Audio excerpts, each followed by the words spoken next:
Hi friends, நான் உங்கள் நண்பன் குட்டி. பாண்டிச்சேரி முத்தையால்பேட் சோலை நகரில் தென்னிந்திய அளவில் கபடி பேட்ச் நடக்குது. இதுக்கு 2000 பேருக்கு இட்லி சாம்பார் மினி வடை.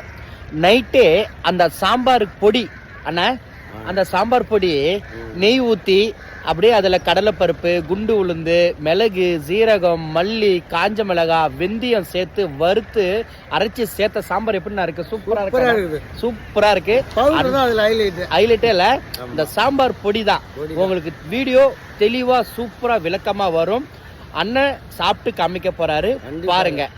நந்தசேகரண்ணா சாப்பிட்டு சொல்லுங்கண்ணா. சிறப்பாக இட்லி நல்லா சுட சுட இருக்குது. சாம்பார் வாசனை கமக்குது. பாத்துரும் செம்ம வேற லெவல். நீங்களும் வந்து இட்லி சாம்பார் வந்து இந்த மாதிரி நீங்கள் பார்த்துருப்பீங்க. அதில் என்னென்ன மசாலா போட்டு வறுத்து பொடி பண்ணாங்கன்னு, அந்த மாதிரி பொடி பண்ணி சாம்பார் சேர்த்தீங்கன்னாக்கா அல்டிமேட்டாக இருக்குது. வேற லெவல், அட்டகாசமாக இருக்குது. வீடியோ தெளிவா போடுவோண்ணா. கண்டிப்பாக நம்ம வறுத்து அரைக்கிற அந்த மனம் அப்படியே சாம்பார்ல இருக்குல்லண்ணா. நம்ம உண்மையுமே இப்போ நாங்கள் காலையில் பண்ண டிஃபன் எப்படி இருக்குது? நல்லா இருக்குங்களா? இந்த டிஃபன் நல்லா இருக்காண்ணா? பாப்பா டிஃபன் நல்லா இருக்காமா? சரி, ஓகே.